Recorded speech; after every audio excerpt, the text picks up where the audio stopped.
My name is Lauryn Eadie. I own Circadian Realty Group with Compass, and I'm a real estate agent, real estate team. How I serve my clients. I come from a very high-end service background in fine dining, so I really, in the last 20 years, have taken that notion of like very small details make a very big impact, and so it's really important to me to kind of give that same level of like white glove fine dining service into the real estate world. How did you get into real estate? How did you make that transition in from? Yeah, so I bought my first house when I was 23. I didn't want to live with my parents, but I didn't want to rent. Yes. And so I bought my first house at 23, and I kind of like really enjoyed the process. But I also found flaws in the service I got. My agent didn't do anything wrong. I just felt like there was gaps in things I wanted to know more about so that I felt more confident and understanding of what was going on, considering it's a couple $100,000 and What were some of those gaps? Education. So like really like filling in, okay, these are the steps. This is what it means to you. Here's the next steps. This is what you should expect. Like just setting the stage. My mom was an educator, and so it's not that hard. It's your job when you know all of these steps, like translate it to that other person. Right. Translate it to your client, because it takes away so much of the stress and the overwhelming feeling of spending a couple $100,000. You know, right. I always like kind of say, like probably repetitively day to day, it's not my job to tell you what to do, but it's my job to give you the information so that you can figure out what you want to do, what feels comfortable. Right. Yeah. I mean, so communicating that information. Yeah. So those were the gaps, like honestly. Yeah. And then I bought another house with my first husband at 25, and then we bought another house at 26. By the time we bought the second house, I decided to get my license. Yeah. Yes. You're like, I'm just going to do this. Yeah, exactly. So yeah, and it just honestly kind of became seamless because I really like working with people, but I also really take a lot of pride in knowing like everything from A to Z, just my personality. So yeah. So it's just nice to be able to give that information to people. To your clients. Yeah. What skills and training could you use from the food industry that translated into real estate? I think one, just foreseeing people's needs in advance, really getting to know somebody and not just assuming that you know them. Mm-hmm. I think it's really important to discuss the person as a person, not just the house, because you could have 5, 10 clients even with very similar budgets, looking in a very similar area. Everyone's going to choose something different. They all have different lifestyle goals, future goals, financial and just like family. They all have different aesthetics. Like some of us love farmhouse and some of us love glam and some of us love, modern. And so a big yard or like a low maintenance yard. And and generally speaking, in my opinion, it's not about the house. It's actually about what they want and need out of it. So like, do you like to cook or do you not care? Do you, love to be outdoors, or are you kind of like a movie and I want to sit in a dark room person? Like everyone has different day-to-day lifestyles. Sure. And so those things I feel like are really important. And so it's generally not actually about the 3 bedrooms and the walls. It's about what you can do in and outside the house that actually affects like your lifestyle and your choices outside. Like what vacation you go on, or if you can buy a new car, like even just down to budget things. Absolutely, it dictates everything. Everything. Yeah. So after your third house, you decided to get your real estate license. Tell me what that process was like. Quicker than you'd think. It's a little bit of a pet peeve of mine. I think it's way too easy to get a real estate license personally. Yeah. It's like 60 hours and a test. Okay. So I think a lot of people don't really know that, and so it's a little scary that 60 hours in a test, and somebody could be negotiating your future entire like life savings. Yes. But so yeah, and there's a little bit of continuing education here or there, but I think that's why it really, when you're choosing an agent, like it just comes down to the individual. Like legitimately, how passionate are they about it? How invested are they in actually their career, and giving you as a consumer like what you need. Yeah. And if your energy vibes too, right? That certainly helps. I mean, listen, Yeah. there's thousands of agents out there, tens of thousands. There's hundreds of thousands of consumers. Like, not everyone is going to be the right fit for me. Like, not everyone's going to be like, she's the one I want to hire. And vice versa. Like, you know, you got to... You'd have a lot of business if that was the case, right? I mean, you know, like, I always say to my clients, I'm like, you have to hire somebody that you're willing to take a phone call at 10:30 at night. Like, Right. You know, like, and be comfortable with that. Right. Because it could happen at any time, right? Yeah, I mean, whether you're a seller and or a buyer, especially in a market like this, Right. in the last couple of years. So. I've been crazy, yeah. Do you have a favorite selling or buying story? Oh. Something that kind of really stuck with you that you're like, I want to continue doing this and... I actually, I definitely have a few. Yeah. One that comes to mind particularly is a client, say from 2010, 2011 maybe? Yeah, 2011, let's say. When I first met them, they didn't want to hire an agent. They had had a bad past experience and didn't feel like they got any value out of it and felt like they could just do it themselves. So, you know, I said, listen, I totally understand. I would love the opportunity to change your mind, but I don't want you to feel pressured because obviously that didn't go well for you in the past. So we sat and chatted. And then I said, you know what, totally understand. I'm going to, you know, let you stir on it or whatever, stew on it. And I left, and like 20 minutes later, she called me and she's like, we want to hire you. Even better, though, is they actually introduced me to my husband, which is really cool. So, that's how I met my husband. And so it kind of like was this like just really cool transition of, so then they were at our wedding. And that's good. Well, they clearly saw something special in you to introduce you to a friend or a coworker or... Yeah, and actually, well, he was their contractor. Oh, there you go. So, so it's just a kind of a cool story. And the husband was one of my husband's groomsmen. And so it's just like kind of funny how like life works. It is. But most recently, I had one of my mom's one of my mom's friends call me. And they've lived in their house for 30 years, and just due to some health changes and physical ability changes, they were moving up their timeline to downsize substantially more. And they needed a very specific area, condo, floor plan, accessibility, et cetera. Right.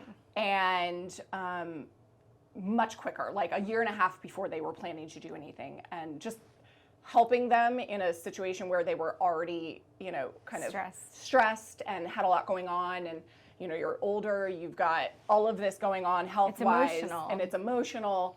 That was a big one for me, because like those are just the things that you can't put into words. Yeah. It's just they were in the house for 30 years. Yeah, they were in the house for 30 years, and you know, due to physical like disabilities at this point, they needed to be in a very accessible condo situation. Yeah. But they've lived in the same area for 40 years. And so we needed to find something, and something came up, and we were able to like lock it down. Let's do that. Yeah. What's it like helping people in those situations? I've heard that from a couple of real estate agents that this time, because the house prices have gone up so much that I think some people, when they're on the fence about making that move, downsizing, they're in a certain demographic. How do you guide them through that? I think you have to listen to people, honestly. It's in any situation, you always have to listen to people.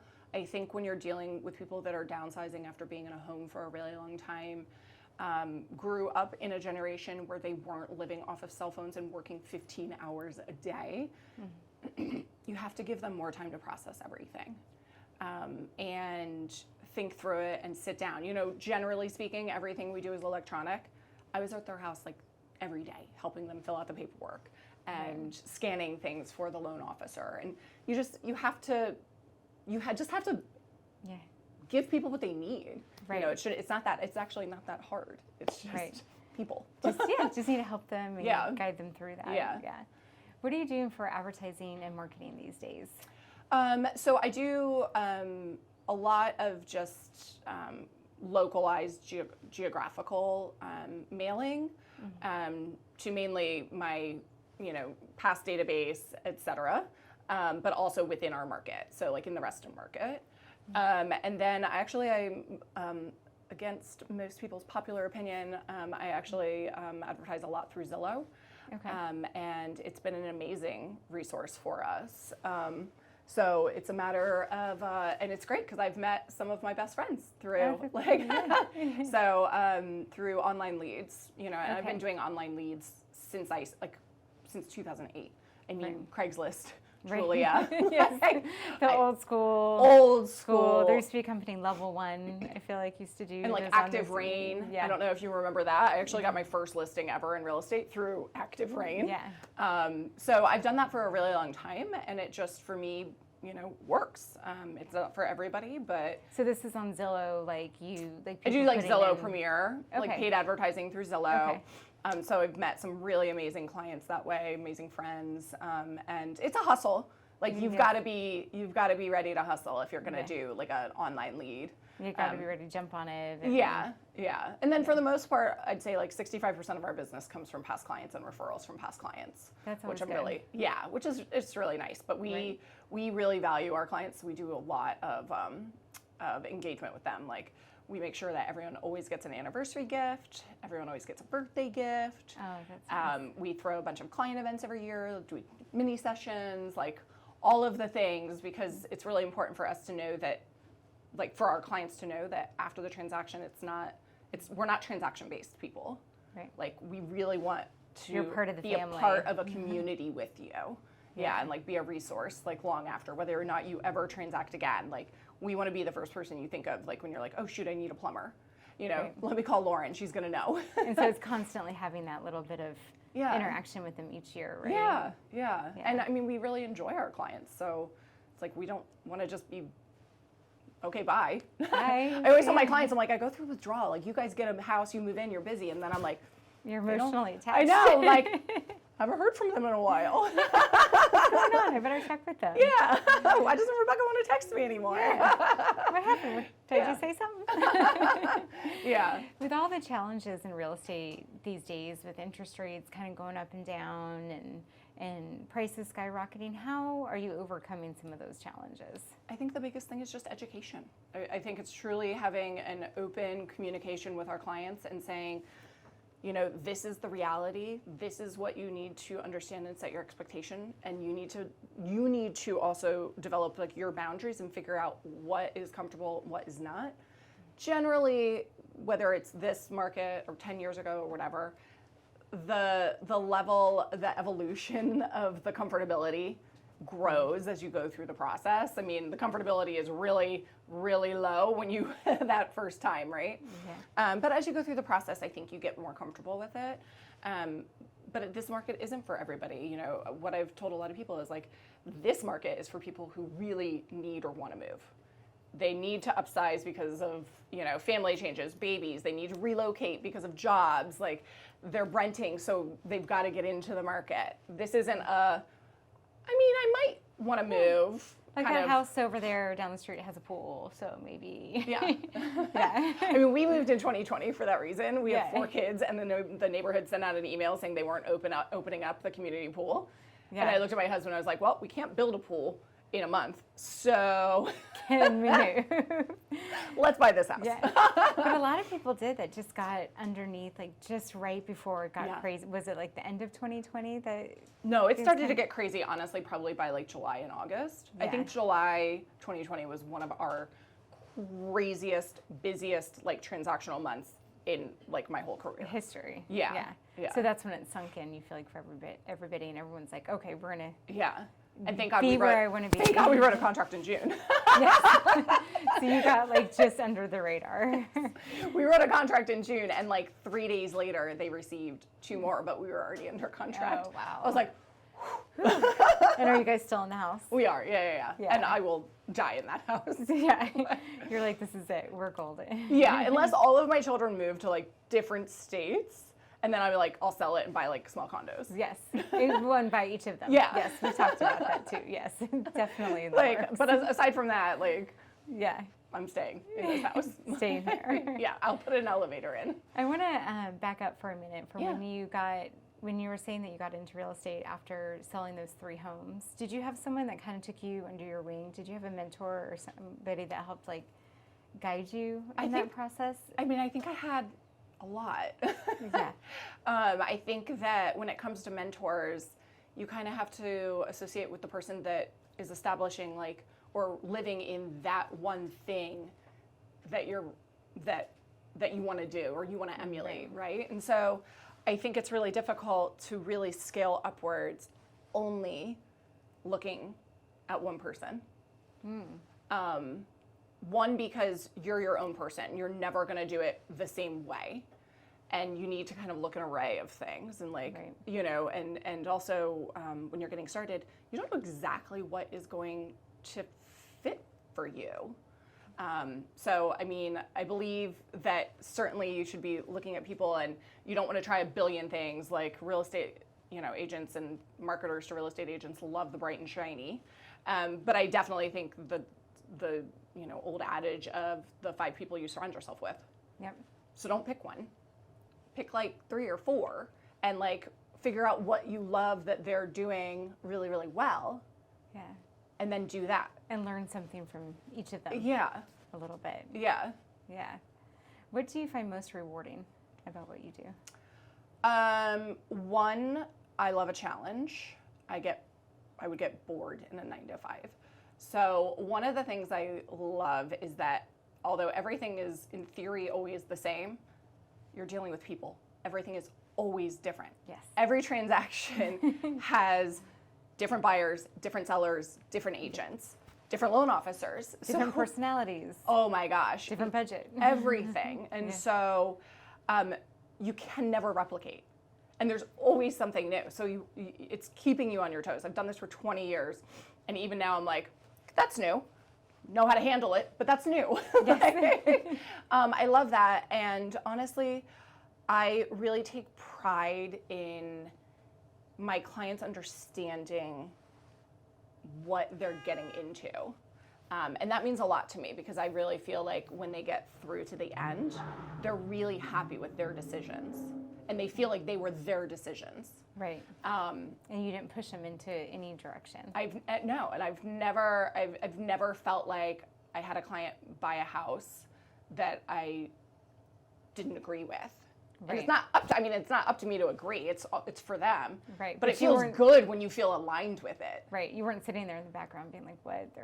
They shouldn't be doing yeah. this. Yeah. I can't afford it. Or, yeah, exactly. Like you want to feel aligned that you're like helping, you know, and it's like symbiotic.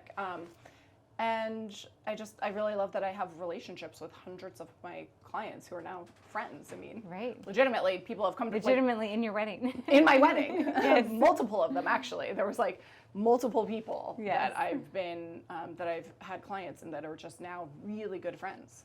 Yeah. So that's awesome. That is awesome. Yeah. Are there any last parting words you'd like to leave us with? Give you business advice, a mantra that you live your life by? Just be good. I mean, I think honestly, if I have to talk about living a mantra of what I do every day is like, it's really important for me to go to bed at night knowing I lived within my integrity, always. So like no one else's behavior should be able to impact my behavior and my decisions, and I think that's just really important for anybody in life, right? Like you can't control that, you can control you. Yep. You can't control what they say, but you can control how you react. Yeah, and you can't really control your emotions, but you can control how you distribute them. You can control how you react and like your behavior around them. You know, like I can't control if I feel upset, but I can control how I perceive, like how I put that out there. Right. Yeah. Yeah. And how you transpire to your clients and your family and everything. Yeah. Everything. Mm-hmm. Yeah. I love that.